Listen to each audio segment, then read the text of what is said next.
अनीता नाम की एक औरत थी जिसके बेटे की अभी अभी नौकरी लगी थी। वो अपने बेटे के साथ अकेले रहती थी।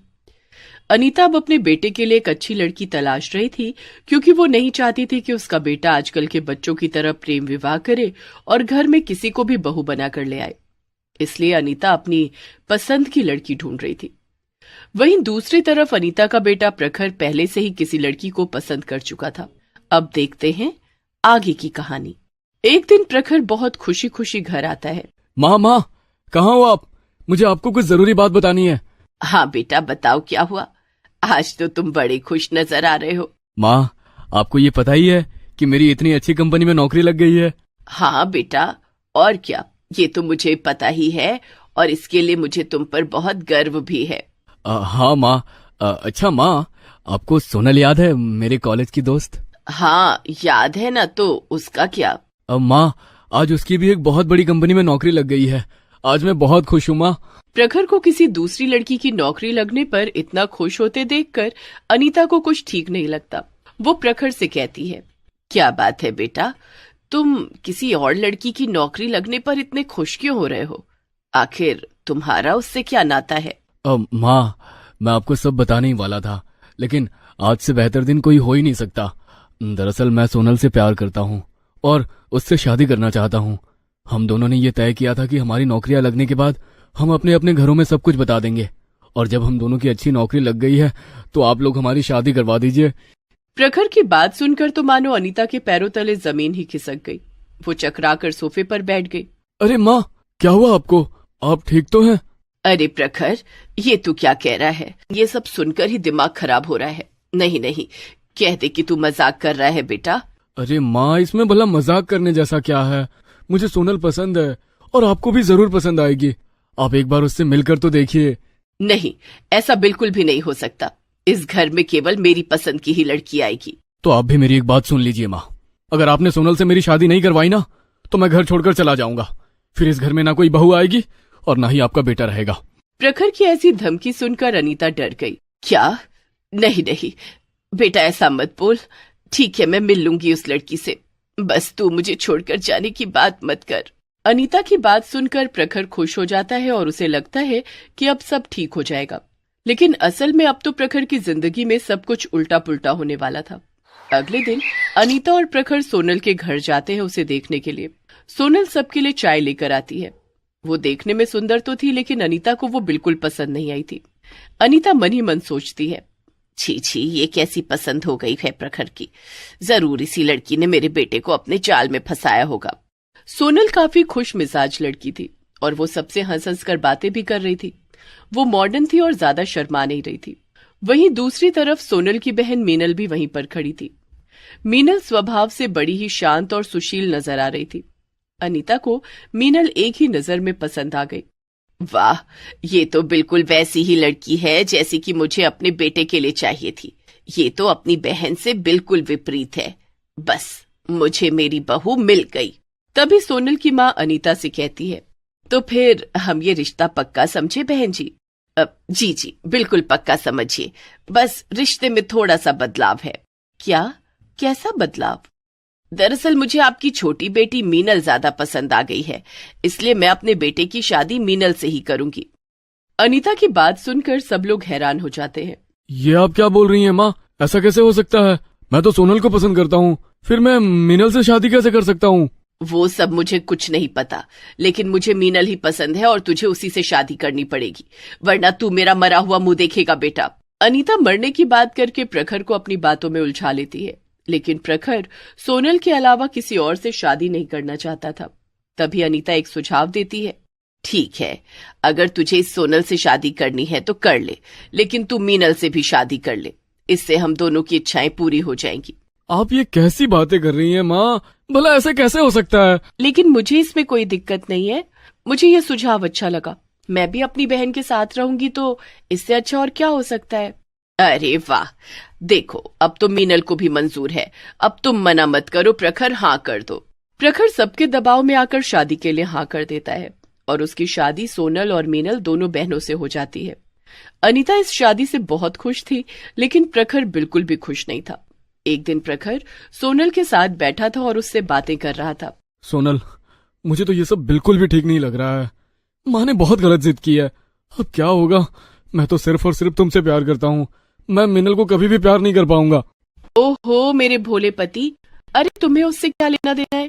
तुम तो बस मुझ पर ध्यान दो, बाकी सब कुछ मैं संभाल लूंगी।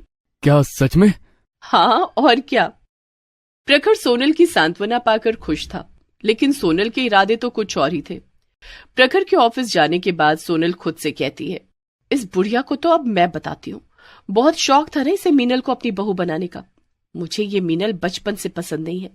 जो देखो वो यही कहता है कि मीनल कितनी सीधी है, मीनल कितनी शांत है, मीनल ये है, मीनल वो है, मीनल ये वो।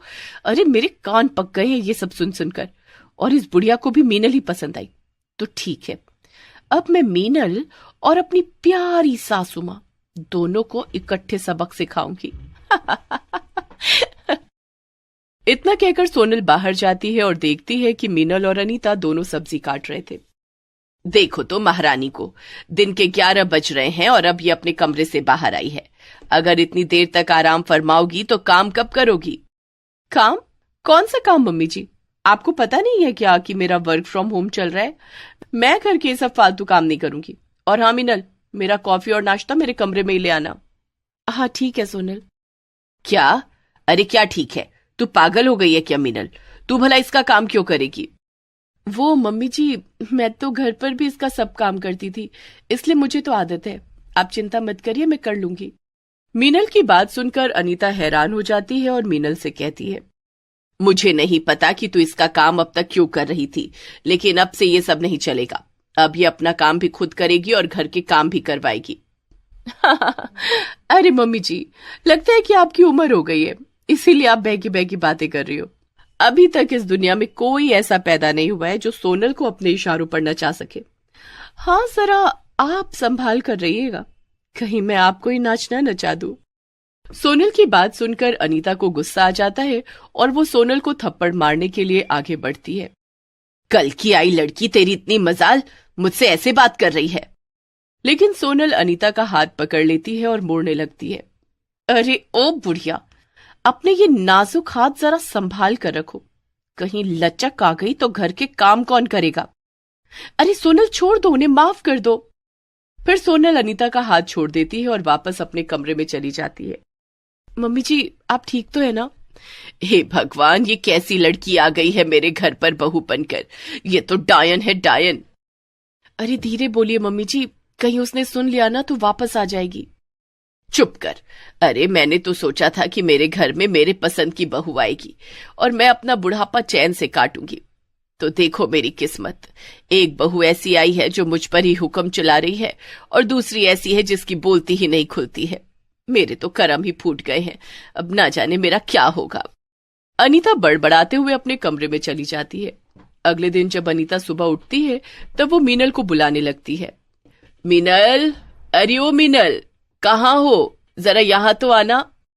मगर मीनल कोई जवाब नहीं देती। अनीता पूरे घर में उसे ढूंढने लगती है, मगर मीनल कहीं भी नहीं मिलती। आखिर में हार मानकर अनीता सोनल और प्रखर के कमरे में जाती है। प्रखर, सोनल, मुझे मीनल कहीं भी नहीं दिख रही है, पता नहीं वो कहाँ गायब हो गई है। क्या? ऐसे कैसे भला वो गायब हो जाएगी माँ? अरे मैं तो कहती हूँ इस सोनल ने ही कुछ किया होगा। ये उससे इतनी नफरत जो करती थी, कल तो ये मुझसे भी लड़ रही थी। अरे अरे, ये आप मेरा नाम क्यों लगा रही हैं? मैं क्या जानूं वो मीनल कहाँ है। अरे अब दोनों लड़ना बंद करो, मैं जाकर देखता हूँ उसके कमरे में। प्रखर मीनल को ढूंढने जाता है और फिर एक चिट्ठी के साथ लौटता है। क्या हुआ बेटा, और ये चिट्ठी कैसी? अरे माँ, मीनल तो किसी के साथ भाग गई है। उसने मुझसे शादी बस इसलिए की थी क्योंकि उसे अपने घर से निकलना था, क्योंकि उसके माँ बाप उसकी शादी उसके पसंद के लड़के से नहीं करा रहे थे। ये सुनकर अनीता को तो मानो चक्कर ही आने लगते हैं। लो, आपको तो बड़ी पसंद थी ना मीनल, आप ही की नाक के नीचे से भाग गई वो। हे भगवान, ये क्या हो गया? रुको माँ, मैं उसकी चिट्ठी पढ़कर सुनाता हूँ। प्यारी मम्मी जी, मुझे माफ करना। मुझे पता है कि आपको मैं बहुत पसंद थी, लेकिन मुझे पता था कि प्रखर मुझे पसंद नहीं करते। और तो और मुझे सोनल से पंगा लेने में कोई भी दिलचस्पी नहीं है। मुझे तो राघव पसंद है और मैं उनसे शादी करना चाहती थी, लेकिन मेरे घर वाले उनसे मेरी शादी नहीं कर रहे थे। आपने जिद की कि मेरी शादी आपके बेटे से हो जाए, और क्योंकि सोनल भी यही चाहती थी, इसलिए मैंने हाँ कर दी। मुझे अपने घर से निकलने के लिए ये अच्छा मौका लगा। अब आपको सोनल के साथ रहने के लिए ऑल द बेस्ट, और मेरी इतनी मदद करने के लिए बहुत बहुत धन्यवाद।